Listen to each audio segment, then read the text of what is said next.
하신 시련을 통해 나의 믿음 더욱 강하게 자라나고 험한 산과 골짜기 지나는 동안 주께 더 가까이 나를 이끄시네. 내가 겪는 시험이 어렵고 힘겨워도 내 주님보다 크지 않네. 내 앞에 바다가 갈라지지 않으면 주가 나로 바다 위 걷게 하리. 나는 믿네. 주의 능력으로 내 삶 새롭게 되리. 나는 믿네. 주의 능력으로 담대히 나가리라. 주와 함께 싸워 승리하리라. 날마다 믿음으로 나 살아가리.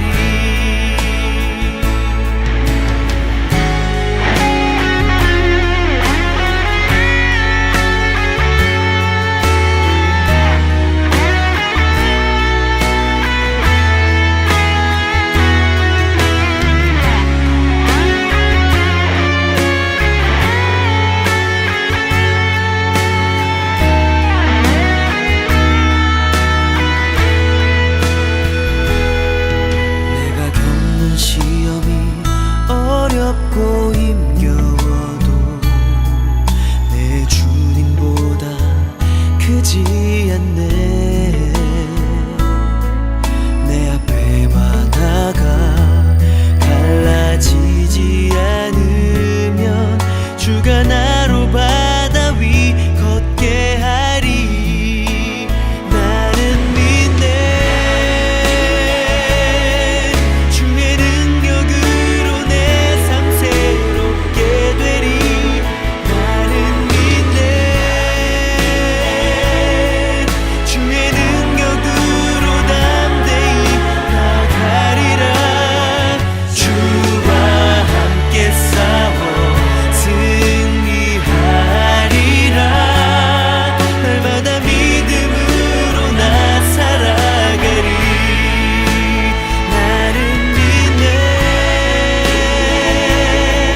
주의 능력으로 내 삶 새롭게 되리. 나는 믿네. 주의 능력으로 담대히 나가리라. 주와 함께 싸워 승리하리라. 날마다 믿음으로 나 살아가리. 날마다 믿음으로 나 살아가리. 날마다 믿음으로 나 살아가리.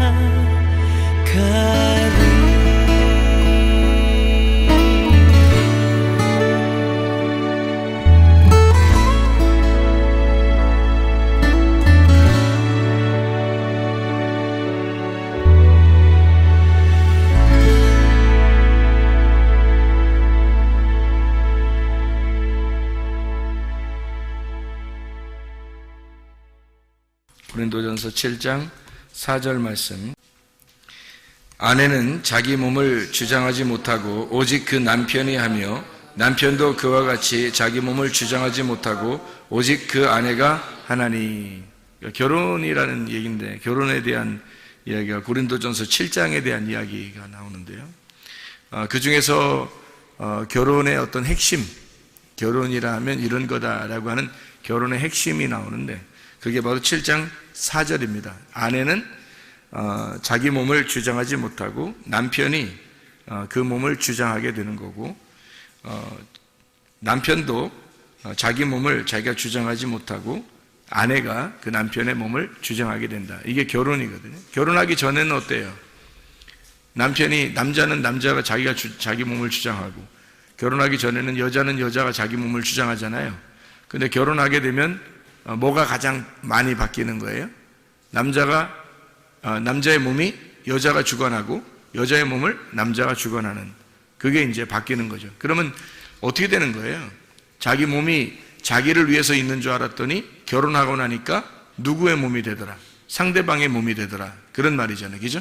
그러니까 결혼이라고 하는 게 완전히 이제까지의 모든 삶을 바꾸는 행위죠. 그러니까 결혼이라는 게 사람이 누구를 만나느냐에 따라서 사람이 달라지는데, 그 누구를 만나느냐는 굉장히 중요한 겁니다. 왜냐하면 이제까지의 모든 인생을 완전히 바꿔가지고 인생을 다르게 살아가는 삶이 바로 결혼이기 때문에 그러는 거죠.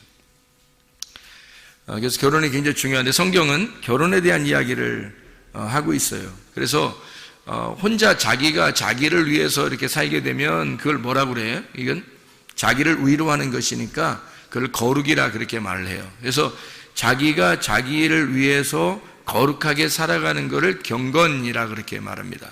그럼 그 경건, 그 거룩이라는 건 뭘 통해서 오는가? 디모데전서 4장 5절에 보니까 말씀과 기도를 통해서 거룩해진다. 그것은 누구를 위한 거다? 자기를 위한 거다. 자기를 위한 거기 때문에 자기를 위로하기 위해서 있는 거죠. 자기를 위로해서 있는 거, 자기가 자기를 사랑하는 거, 이거를 뭐라고 그러냐면 성경에서는 거룩이라 이렇게 말하는 거예요. 자기가 자기를 사랑하는 거를 거룩이라 말하는 거고, 그러면 성경에서 말하는 사랑이라고 하는 건 뭘까요? 사랑이라고 하는 건 상대방이 없으면 의미가 없는 게 사랑이에요. 그러니까 거룩은 자기 혼자 해도 되지만 사랑이라고 하는 건 혼자 할 수 없는 거예요. 상대방이 반드시 있어야 사랑할 수 있는 거거든요. 그래서 너희가 하나님을 정말로 사랑하라, 하나님을 몸과 마음을 다하여 정성을 다하여 하나님을 사랑하라. 그게 뭐예요? 이게 그렇게 사랑하라는 게 뭐 할 때 그 사랑하라는 거예요? 예배할 때 사랑하라는 거예요. 예배. 그러니까 자 봐봐. 너희의 몸과 마음과 정성을 다해서 뭐 어떻게 하라고? 사랑하라고. 사랑한다는 거, 그거 어떻게, 뭐 할 때 그 말을 쓰는 거예요? 예배할 때 그 말 쓰는 거지. 그러니까 네 몸과 마음을 다해서 정성을 다하여 네 영과 혼과 몸이 합해서서 하나님 앞에 예배해라. 그것은 사랑하라는 말이죠. 그게. 그러니까 혼자 거룩한 척하는 것은 예배가 아니란 말이에요. 그러니까 혼자 있는 것은 자기가 자기를 위로하고 혼자 경건하고 거룩하고 아무리 그렇게 해도 그거는 자위밖에 되지 않는다는 거죠. 자위. 그러니까 자기가 스스로 위로하는 것밖에 되지 않는 거예요. 그러면 자기한테는 만족이 있고 자기한테는 기쁨이 있겠지만 전혀 다른, 이 몸에 원래 하나님이 만드신 목적이 있을 거 아니에요. 그래서 자위가 안 된다는 말은 이게 자기 몸을, 하나님께서 몸을 만드신 목적은 상대방을 위해서란 말이에요. 그러니까 성경에서의 창세기부터 요한계시록까지의 모든 가르침은 다 어떤 의미라겠어요? 부부에 대한 이야기잖아요. 그죠? 그러니까 창세기에 천지 창조를 하고 난 다음에 남자와 여자를 만드신 이유가 둘이 부부가 되기 위해서예요. 그리고 요한계시록에서는 결국에 새 예루살렘이라는 신부가 신랑 대신 예수님을 만나는 장면을 이야기하려고 성경을 쓴 것이니까 결혼이라는 것만큼 거룩한 것은 없는 거죠. 결혼이라는 것만큼 사랑이라는 건 없는 거예요. 성경에서. 그래서 하나님의 속성을 두 가지로 표현한다면 거룩과 사랑이다. 이 두 가지 속성을 가장 잘 나타낼 수 있는 게 바로 뭐냐면 스스로 자기를 거룩하게 하느냐, 아니면 남을 위해서 살아가는 사랑이냐, 이거죠. 그러니까 스스로 자기가 위로하는 자위, 이건 안 된다는 얘기고, 사랑, 다른 사람을 위해서 존재하는 나, 이런 사랑은 필요한 거라는 거죠. 그러니까 사랑을 위해서 내 자신을 거룩하게 준비하는 거거든요. 자, 성경에서 음녀는 예수님의 신부가 될 수 있어요, 없어요? 없죠. 음녀는 예수님의 신부가 될 수가 없어요. 그러니까 거룩한 신부만 예수님의 신부가 될 수가 있거든요. 거룩한 준비를 하는 이유는 뭐예요? 신랑 대신 예수님을 만나기 위해서라는 거죠. 그럼 만나면 어떻게 돼요? 만나면 서로가 자기 게 아니라는 거죠. 자기의 거룩은 자기 게 아니라는 거예요. 그죠?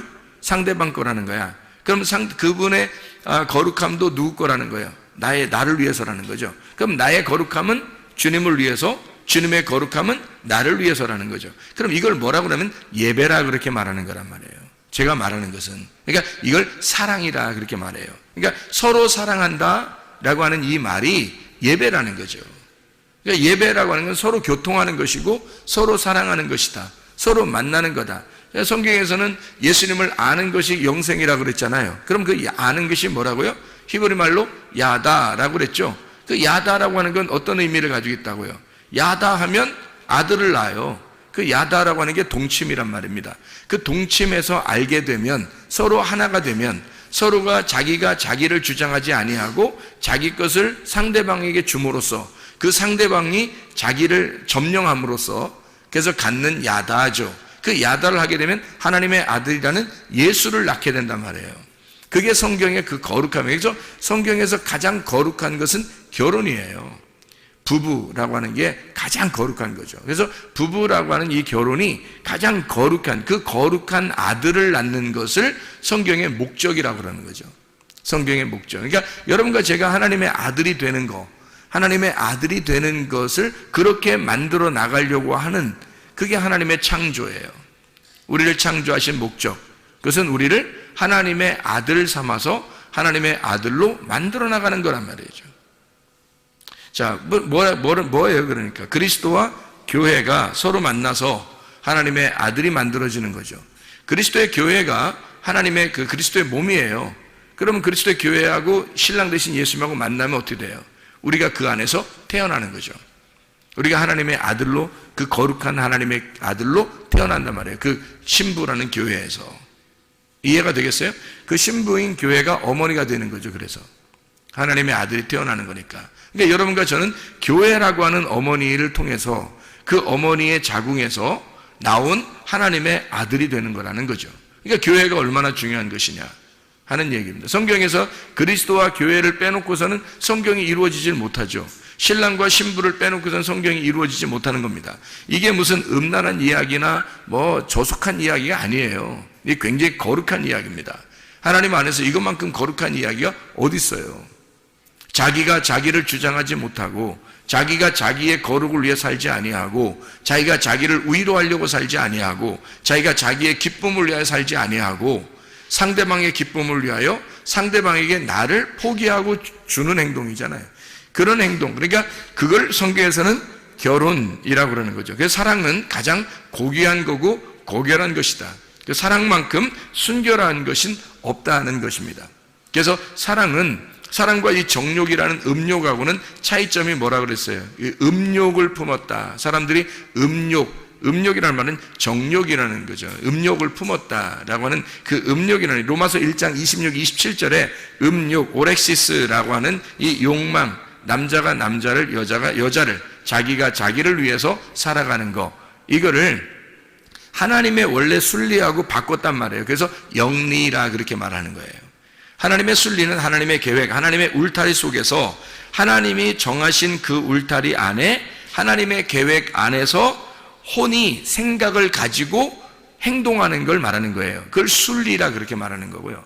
영리라고 하는 건 그냥 자연적으로 자기가 태어났으니까 본능에 충실하여 사는 거, 그냥 본능적으로 살아가는 거잖아요.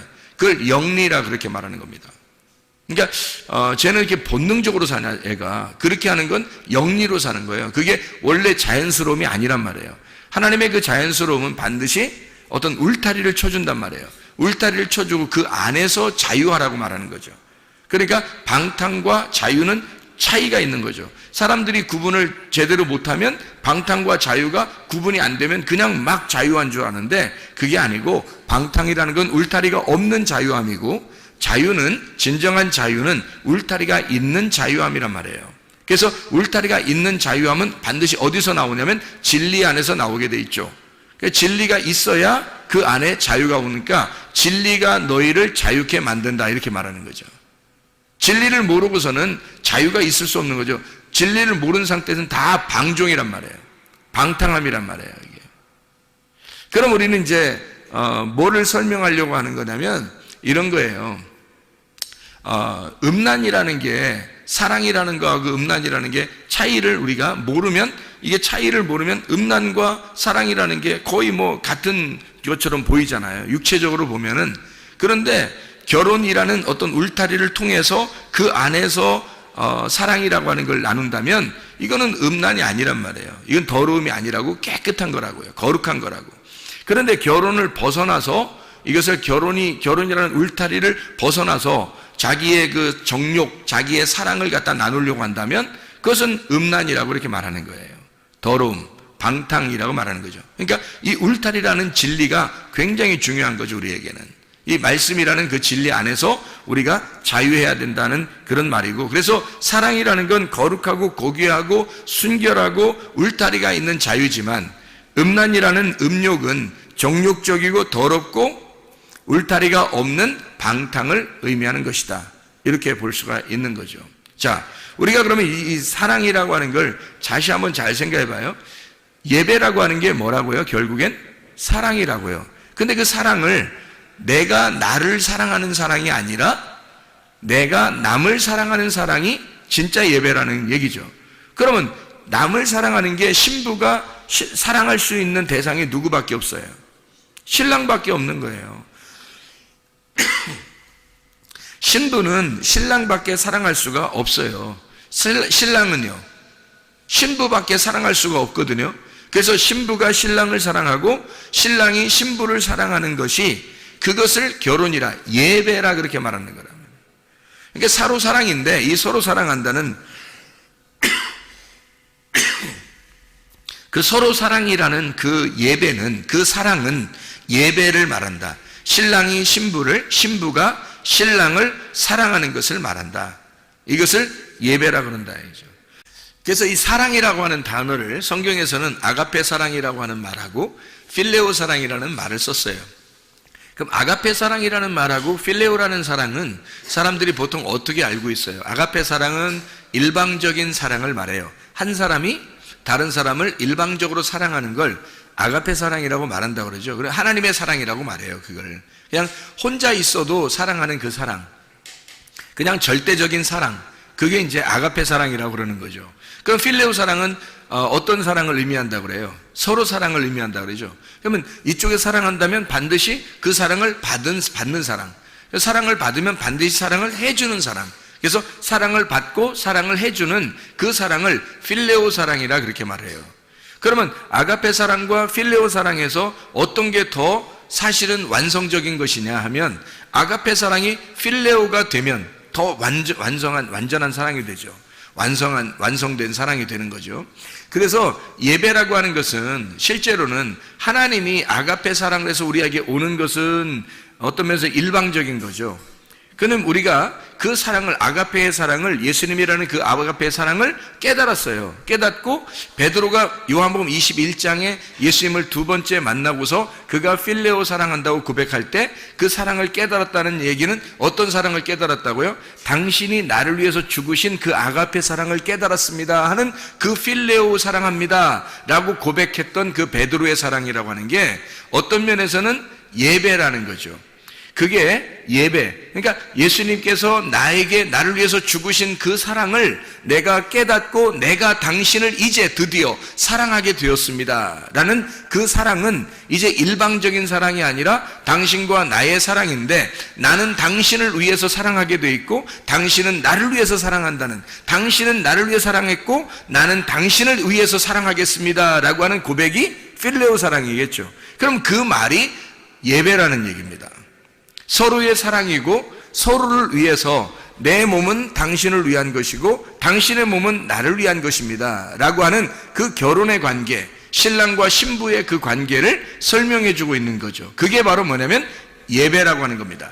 그 야다, 기노스코라고 하는 그 안다라고 하는 것은 실제로 몸과 마음으로 깨달아 아는 것을 의미하는 것이니까, 이것은 스스로 위로하는 자위가 아니라 진짜 사랑이라는 거죠. 하나님과 우리와의 진정한 사랑, 그 필레오의 사랑, 예배가 성립된 서로의 사랑, 서로 통한 사랑, 통했느냐 할 때 그 서로 통하는 사랑, 그 서로 관계가 있는, 서로 통하는 사랑을 말하는 것입니다. 그래서 룻이라고 하는 사람이 친구라 그랬죠. 친구, 룻이라는 여자의 이름이 친구라 그래요. 그러면 룻이라는 사람과 보아스의 만남은 어떤 관계의 만남이라고요? 친구의 만남의 관계라고요. 그럼 친구는 어때요? 비밀이 있어요, 없어요? 없어요. 비밀이 없다는 말은 비밀이 벗겨졌다는 얘기고 이게 진리가 드러났다는 얘기거든요. 진리라고 하는 건 비밀이 사라졌다는 게 진리예요. 진리는 뭔가 감추어져 있는 것이 더 이상 감추어지지 않았다라는 게 진리라는 말이거든요. 그러면 반대로 거짓은요, 감추어져 있다, 아직도 깨닫지 못했다, 아직 모르겠다, 내가 저 사람을 모르겠다라면 거짓이란 말이에요. 그러니까 거짓은 뭔가 감추어져 있는 걸 거짓이라 그러고, 진리라고 하는 것은 뭔가 드러난 것을 진리라 그렇게 말하는 거거든요.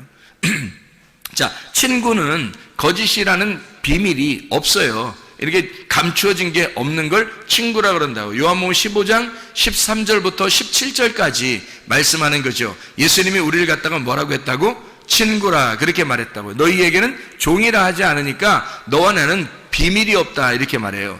그러니까 비밀스러운 게 없으면 진리 가운데 있는 거고, 진리는 우리를 자유하게 하는 거고, 그 진리라는 울타리를 통해서 그 안에서 마음껏 사랑하자라고 하는 게 주님과 우리와의 사랑이고, 그게 예배라는 것입니다. 예배가 그만큼 소중한 거고, 그만큼 아름다운 거고, 그만큼 사랑스러운 거예요. 그러니까 예배라고 하는 걸 모르면 사랑을 나누는 예배가 안 되고, 그냥 억지로 막 힘들지만 내가 와서 참여해서 예배를 드려야 하는 그런 율법적인 예배가 되겠죠. 그 말은 서로 사랑이 안 되는 거죠. 아직 통하지 않은 겁니다.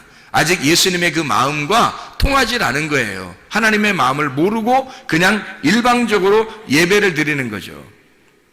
자기가 그냥 옳다고 생각하는 거, 자기는 그냥 이것이 옳다라고 생각해서 이렇게 하면 되겠지라고 생각하는 자기의 정답이 있는 거예요.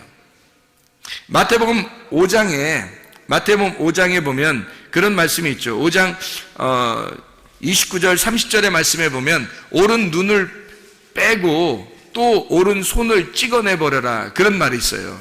그리고 천국에 들어가는 게 더 낫다 그런 말이 있거든요. 그 옳은이라는 게 뭐예요? 옳은이라는 게 옳다는 말이거든요.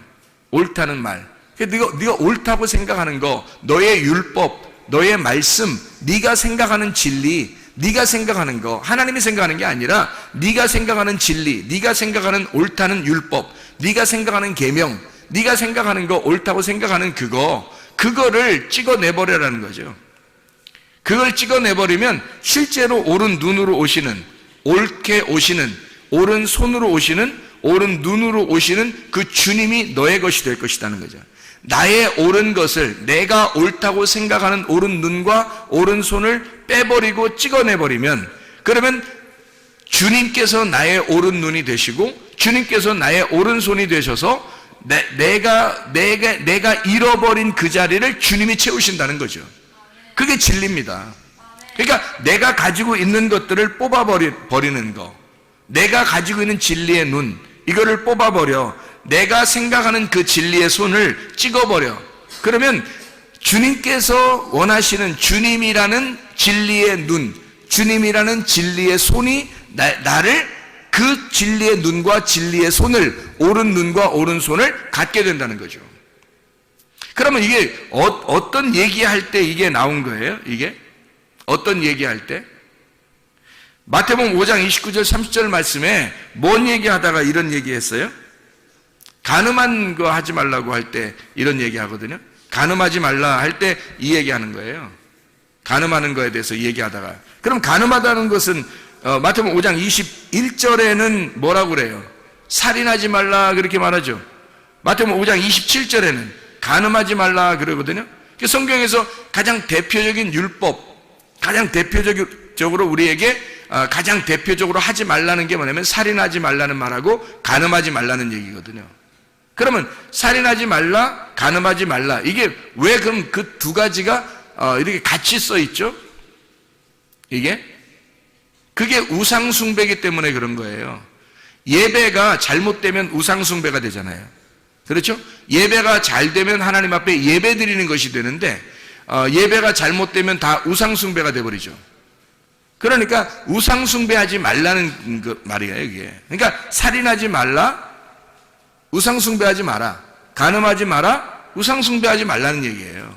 그러니까 이게 결국에는 하나님이라는 그 진짜 남편을 버리고 다른 남편 따라가지 말라는 얘기예요. 그러니까 하나님 앞에 다른 남편 따라가, 하나님 앞에서 네가 다른 남편 따라가면 간음이죠. 다른 남편을 위해서 섬기게 되면 우상 숭배가 되죠. 제사가 되죠. 그게 살인이라는 거죠. 하나님은 어떤 동물을 잡아들이라고 하나님이 원하시는 게 아니잖아요. 예수 그리스도라는 자기가 아들을 갖다가 우리를 위해서 아들을 선물로 주신 그 선물을 가져오라는 거 아니에요. 그 아들, 자기가 우리에게 주신 그 아들을 가져오라는 거거든요. 그걸 예배라 그러는 거예요.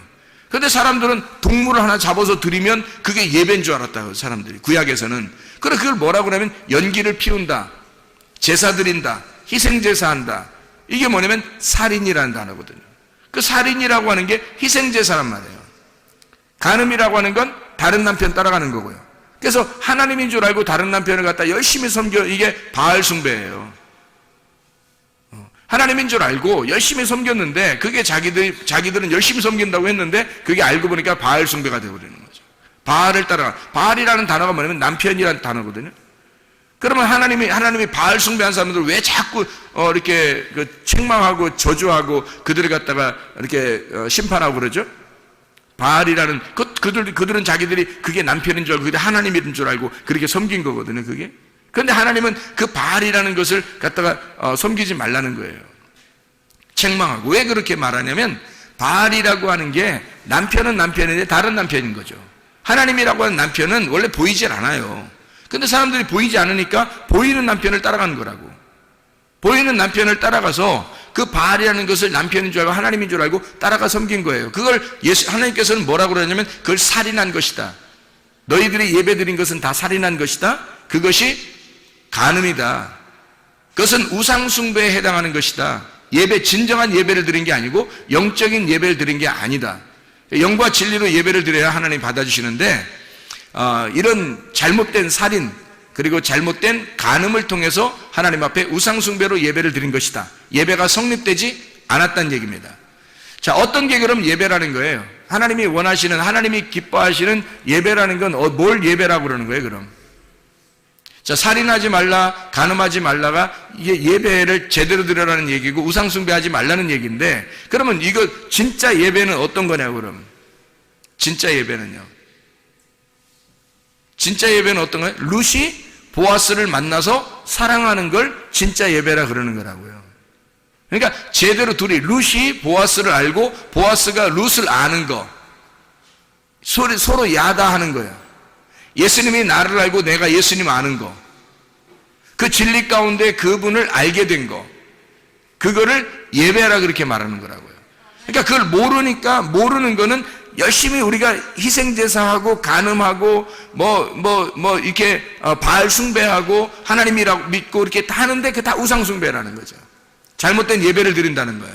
진정한 예배는 뭐냐면 하나님을 아는 거예요. 룻이 보아스를 아는 거, 보아스가 룻을 아는 거.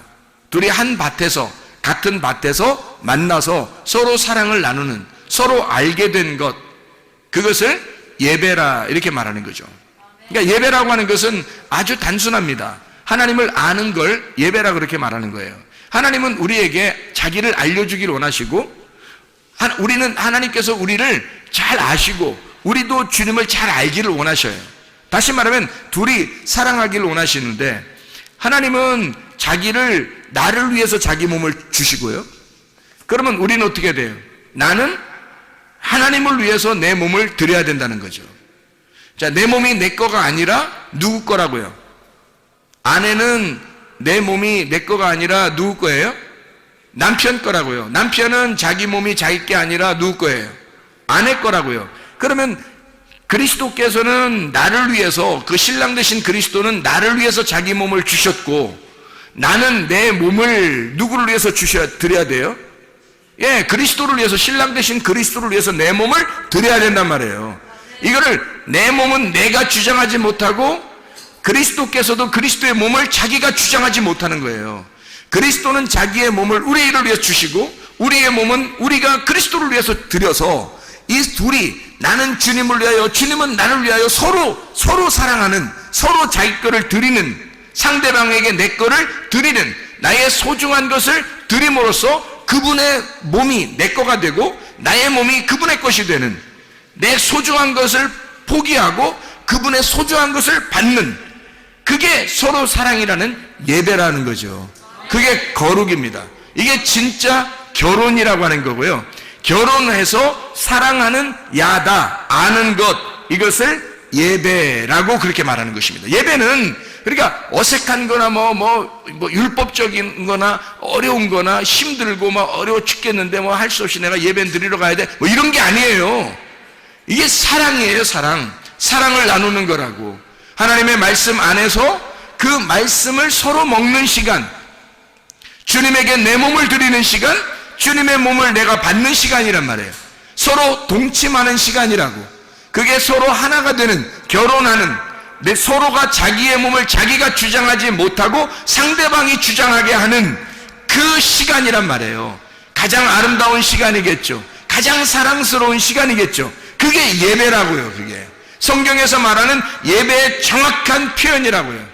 제가 알기로는 이게 성경에서의 예배의 가장 정확한 표현인 것 같아요. 고린도전서 7장 3절부터 9절까지의 말씀입니다. 그래서 얘기해요.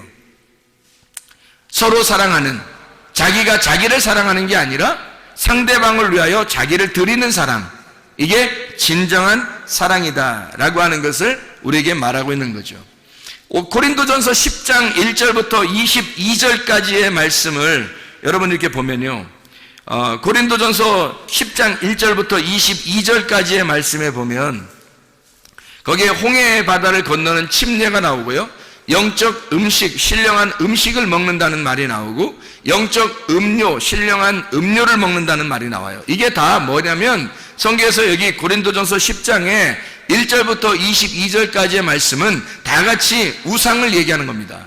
너희가 신령한 음식을 먹고 신령한 음료를 마시고 그리고 이 침례를 너희가 받았다 할지라도 그것은 다 무슨 행위냐면 외적인 우상 숭배라는 겁니다. 그거는 형상이라는 거죠. 우상이라는 겁니다. 형상. 그건 하나의 그림자예요. 그림자라고 하는 이 형상은 세메이온이라고 그래요. 이거 표적이라고 그럽니다. 사람들이 기적을 따르고 이적을 따르고 어떤 표적을 따른다는 그 표적을 통해서 하나님은 반드시 뭔가를 가르쳐 주려고 그러는 거예요. 예를 들어서 소경의 눈을 떴어요. 그러면 소경의 눈이 뜬 것은 뭐를 설명해 주게 한 것 같아요. 여러분이 성경에서 보면 반드시 진리의 눈이 가려졌던 것이 진리가 열어졌다는 것을 알려주려고 하는 거거든요. 그러니까 율법의 눈이 너희가 가려져 있어. 그래서 너희가 껍데기만 보고 있는데 이 껍질이 벗겨져 눈이 열려져. 사도 바울이 사울이었을 때 그가 눈이 가려져 있었는데 예수를 만나니까 눈꺼풀이 벗겨지는 것처럼 이렇게 진리의 눈이 열려지는 거, 이게 소경의 눈을 띄워주고 하시는 주님의 마음입니다. 그 말씀이거든요. 이것은 그러니까 소경을 눈을 뜨게 한다는 건 뭐예요? 그거는 진짜 진리를 보게 하는 거예요? 아니면 그거를 알려주는, 이런 것이 있다고 알려주는 세메이온, 어떤 표적이에요. 표적이라고요. 그래서 기적을, 예수님이 가는 곳마다 기적을 일으키고 표적을 일으킨 이유는 바로 그걸 통해서 진리의 말씀을 설명하고자 한 것이었습니다. 근데 사람들은 그 표적을 따라요. 그 세메이온을 따라간다고요. 그게 바로 뭐냐면 손가락과 같은 거거든요. 세메이온이라는 건 손가락과 같은 거예요. 꽃을 이렇게 지시할 때, 이게 지적할 때 내가 손가락으로 이게 꽃을 이렇게 지적하잖아요. 그러면 이 손가락을 사람들이 쳐다보면 되겠어요? 손가락이 지시하는 꽃을 쳐다봐야 되겠죠. 꽃을 쳐다봐야 되는데 손가락을 보고 있다고 사람들이. 자, 태양이 있는 것은 손가락과 같은 거거든요. 태양이 있는 것은 빛이 있다는 걸 알려주려고 그러는데 태양만 사람들이 아주 좋아한단 말이에요. 그러면 태양 숭배가 되는 거예요. 그러니까 손가락으로 꽃을 가리켰는데 꽃을 쳐다봐야 되는데 이 손가락을 바라보면 손가락 우상이 되는 거란 말이에요. 이게 여러분, 여기 목사를 세워놨어요. 목사를 바라보고서 구원받는 게 아니거든요. 목사를 통해서 누굴 쳐다보라는 거예요. 이 손가락이라는 목사를 통해서 누구를 바라보라고요? 실체이신 예수님을 만나라고 그러는 거거든요. 예수님을 쳐다보라고 중간에 손가락을 둔 거예요. 손가락으로 가리키는 거거든. 그게 손가락 같은 게 그림자 세메이온이에요. 저도 여러분 앞에 서 있는 표적이라고요. 이게 그러니까 표적을 따라가거나 표적을 믿거나 하는 게 아니라고요. 표적을 통해서 반드시 실체를 만나야 된다고요. 태양을 통해서 빛을 만나야 되는 것처럼 세메이온이라고 하는 이 그림자, 다시 말하면 광야에서 사람들이 신령한 음료를 마셨어요. 침례를 받았어요. 홍해 바다를 건넜어요. 그리고 막 40년 동안이나 계속 내려오는 만나를 먹었어요. 그리고 신령한 음료를 또 막 마셨어요. 그렇게 하면서도 그들은 광야에서 다 죽었어요. 왜? 성경에서는 고린도전서 10장의 1절부터 4절에 계속 1절부터 22절까지 설명해서 왜 그런 이야기를 하나요? 이 표적을 통해서 그들이 표적을 맛보았지만 그러나 광야에서 다 죽었다. 너희들에게 이것이 본보기가 되어서 우리에게 와 있다는 거예요. 그래서 이 본보기에 대한 이야기를 하면서 나중에 뭐라고 얘기하냐면 고린도전서 10장 1절부터 22절까지 쭉 이렇게 설명하면서요, 뭘 설명하냐면 너희가 우상을 따랐다는 거예요. 그게 형상을 따라갔다는 거예요. 세메이온을 따라갔다는 거예요. 그림자를 따라갔다는 거예요. 그 표식을 따라갔다는 거예요. 그렇게 하는 것 자체가 주의 만찬도 마찬가지라는 겁니다. 주의 만찬도 떡과 포도주를 먹으면서 이게 무슨 예수님의 살이요 예수님의 피다 그러면서 그걸 갖다 먹고 마시면서 그렇게 먹고 마셨으니까 나는 주님과 함께 있겠지라고 하는 그렇게 생각하는 사람들도 있다는 거죠. 그게 아니라는 겁니다. 다시 말하면 그것도 역시 손가락에 불과하다. 그것도 태양에 불과하다. 그거 역시도 우상에 불과하다는 겁니다. 자, 생각해 보세요. 빛이신 그리스도를, 그 실체를 알아야, 그 실체를 만나야 그 목적을 가지고 성경을 써놨는데 이 성경책이 거룩한 줄 알고 성경책만 바라보고 살면 되겠느냐 이거죠. 안 됩니다. 성경책이 우리에게 있는 것은 무엇을 가리켜서 그 가리키는 손가락을 보고 살게 하는 것이 아니라 이걸 통해서 실제로 이 안내문, 여기 있는 제품 설명서죠. 이게 이 성경책이 제품 설명서와 같은 거예요. 근데 그 제품을 갖다 사용해야지 설명서만 쳐다보고 살면 되겠습니까? 말이 안 되죠. 이게 설명서라고요. 하나님을 만나서 어떻게 살아야 되는지에 대한 설명서란 말이에요. 그러니까 하나님 만나는 게 훨씬 더 중요한 거죠. 그게 실체지. 우리는 어떤 우상을 숭배하는 그런 예배를 드리는 사람들이 얼마나 많은가. 실제로 주님 만나는 것이 아니라 주님과 사랑을 나눠야 되는데 주님과 사랑을 나누려고 하는 게 아니라 뭔가 이상하다 이 말이에요. 뭔가 다른 걸 자꾸 표적을 따르고 기적을 따르고 손가락만 쳐다보고 앉아있다는 거죠. 그게 이상하다는 거죠. 진짜를 못 만났다는 거죠. 자, 생각해 보세요. 하나님이 어떤 형상을 가지고 있어요? 안 가지고 있어요? 안 가지고 있어요. 하나님의 형상이 없단 말이에요. 하나님은 영이고 진리이기 때문에 형상이 없어요. 하나님의 모양이 없으니까, 그런 형상이 없으니까 누가 내려왔어요? 하나님이라는 분을 있다고 알려주려고 누가 내려왔어요? 예수님이 내려왔다고요. 예수님이 내려왔는데 예수님은 누구의 형상이에요? 하나님의 형상이라고. 하나님의 형상이 예수님이라고요. 그러니까 이 형상은 때려 부셔야 돼, 안 부셔야 돼? 때려 부셔야 되죠. 그래서 예수님이 십자가 못 박혀 죽는 거예요. 자기 형상은 깨져야 되니까. 형상은 깨지고 누구를 설명하는 거예요? 하나님이라는 영, 보이지 않는 하나님이라는 영을 설명하는 거예요. 그리스도가 이 땅에 오신 것은 하나님 아버지를 설명하려고 오신 형상이란 말입니다. 우리는 그리스도가 부활하셨죠. 근데 그 부활하신 그리스도의 형상이 누구냐면 우리란 말이에요. 그러니까 우리를 통해서 누가 드러나야 되겠어요? 그리스도가 드러나야 되는 거죠. 우리는 그리스도의 형상이니까 그리스도를 나타내려고 나를 통해서, 나라는 우상을 통해서 그리스도라는 실제를 만나게 하려고 나라는 우상을 세우는 거죠. 우리라는 형상을, 그림자를 세우는 것은 진짜 그리스도를 만나게 하기 위한 겁니다. 그렇죠? 그러면 그리스도를 만나는 실체를 만나도록 하셔야지 자기를 갖다가 만나게 하면 안 되는 거죠. 그러니까 나는 나를 자랑해서는 안 된다는 겁니다. 그죠? 그러니까 나라고 하는 건 누구를 위해 존재한다? 그리스도를 위해서 존재한다. 그리스도는 누구를 존재한다? 하나님을 위해서 존재한다. 그리스도가 하나님을 위해서 존재하기 때문에 빌립보서 2장 5절부터 11절까지 말씀에 자기를 십자가에 죽기까지 복종하시다 그러는 거예요. 왜냐면 그분이 십자가 못 박혀 죽어야 하나님 아버지가 영광을 받고 드러나기 때문에 그렇습니다. 그 실체가 나타나기 때문에. 왜냐면 그분이 육체라고 하는 인간의 몸으로 오셔가지고 그분이 죽으셔서 부활하신 하나님이 되셔야 진짜 하나님을 알 수 있거든 우리가. 그래서 그리스도가 하나님을 소개하려고 이 땅에 오셔서 자기가 그리스도를 소개하고 하나님을 소개하고 마지막으로 자기가 십자가 못 박혀 죽으면서 다 완성했다고 말하는 겁니다. 그럼 우리들도 그리스도를 나타내려면 어떻게 해야 돼요? 자기 십자가를 지고 자기를 부인하고 따라가 내가 십자가를 지고 죽을 때 그때 완성된다는 거죠. 그래야 그리스도가 나타난다는 것입니다.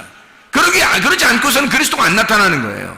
그리스도가 내가 하나가 되려면 내가 죽어야 그리스도와 하나가 되는 거죠. 그리스도가 하나님하고 하나가 되려면 그리스도가 죽어야 하나님하고 하나가 돼서 하나님으로 나타난단 말이에요.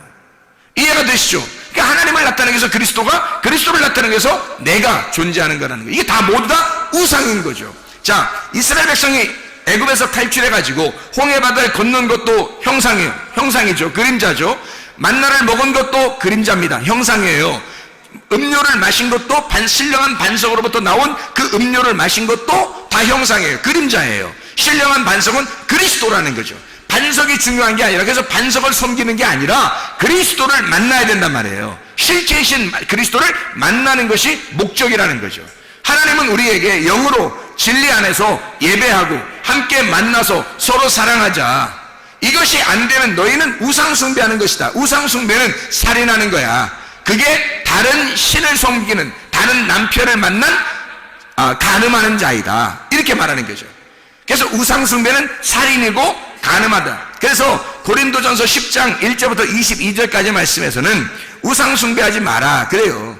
우상 숭배하지 마라. 그게 뭐 하지 말라는 말이에요? 살인하지 마라 그런 말이에요.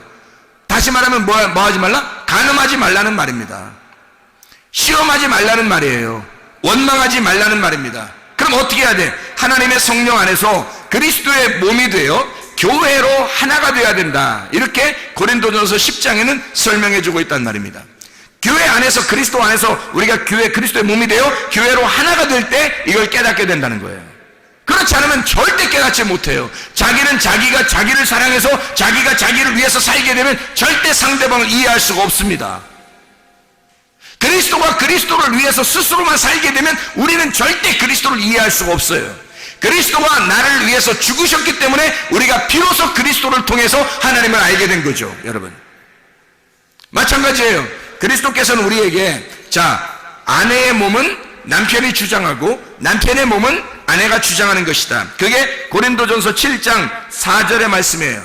아내는 자기 몸을 주장하지 못하고 오직 그 남편이 하며 남편도 그와 같이 자기 몸을 주장하지 못하고 오직 그 아내가 하나니. 이게 뭐라고요? 사랑이라고요. 이게 서로 사랑이라고요. 이게 부부의 관계라고요. 이걸 결혼이라고 말하는 것입니다. 결혼하기 전에는 자기 몸을 자기가 스스로 자위하고 자기가 자기 스스로 자기 거라고 생각했어요, 몸을. 근데 결혼하자마자 자기 몸이 자기 게 아니라 상대방의 것인 걸 비로소 깨달았단 말이죠. 그게 결혼이라고 하는 거죠. 자, 그리스도는 나를 위해서 자기의 몸을 주셨다고요. 나하고 결혼하기 위해서 자기의 몸을 나에게 주셨다고요. 그러면 나는 내 몸을 그리스도를 위해서 드리는 거란 말이에요. 그는 네 몸과 마음과 정성과 뜻과 영을 다하여 혼을 다하여 네가 목숨을 다하여 하나님을 사랑하라 라는 말이죠. 그러면 네 모든 것을 다 드려서 예배하라 그런 말이잖아요. 진정으로 예배하려면 그렇게 하나님 앞에 자기의 몸을 다 드려서 하나님 앞에 예배하라. 하나님은 나에게 자기를 다 드려서, 나를 위해서 자기 몸을 다 드려서 예배했다고요. 그러면 나는 내 것을 다 하나님 앞에 드려서 예배하는 것이 당연한 것이 아닌가. 그게 결혼이 아닌가 이 말이에요. 진짜 하나님하고 그리스도와 결혼해야 우리가 신부가 된 거고, 그리스도의 신부가 돼야 하나님 나라에 가죠. 하나님 나라에 가야 하나님 나라가 된 것이고, 하나님 나라가 하나님의 말씀인 거거든요. 여러분, 천국에 가려고 우리가 교회 나왔는데 하나님 나라에 천국에 못 가면 안 되잖아요. 그럼 어떻게 할 때 천국 가요? 내가 그리스도의 몸이 됐을 때, 그게 천국 가는 사람, 백성이거든요. 그러면 어떻게 생각해봐요? 내가 그리스도를 위하여 내 것을 다 드렸을 때, 그때 그리스도의 몸이 되는 것입니다. 그리스도가 나를 위해 자기 몸을 다 주셨기 때문에 그리스도는 내가 되신 거죠. 그리스도가 내가 되고 내가 그리스도가 될 때, 그게 천국이라는 것입니다. 예배라고 하는 것은 서로 사랑이에요. 예배라는 것은 그리스도와 우리가 둘 다 사랑하는, 서로 사랑하는, 동침하고 야다하고 기노스코하는, 서로 몸과 마음으로 깨달아 아는 그 아주 사랑스럽고 아주 아름다운 시간을 예배라 그렇게 말하는 것입니다. 진정으로 예배 송구하는 주의 사람들이 다 되시기를 바랍니다. 우리 하나님 아버지 사랑과 은혜를 감사합니다. 아버지 말씀으로 충만케 도와 주시옵소서.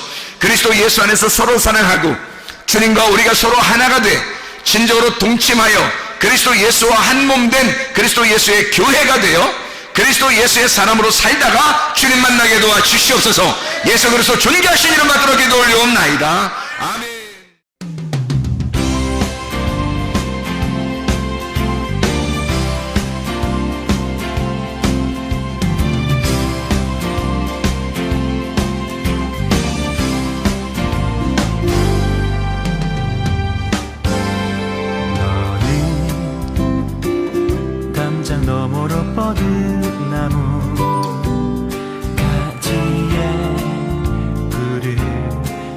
열매처럼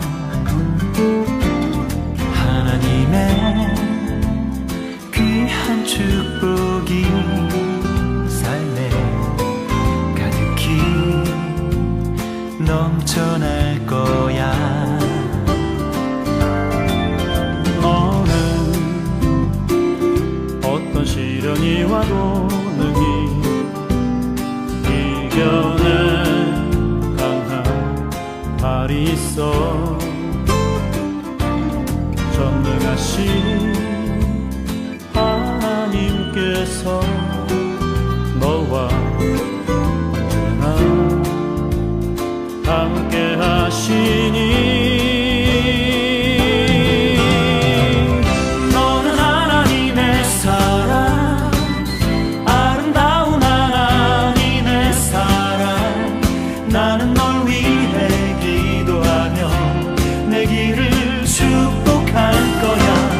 너는 하나님의 선물, 사랑스러운 하나님의 열매, 주의 품에 꽃피는 나무가 되어줘.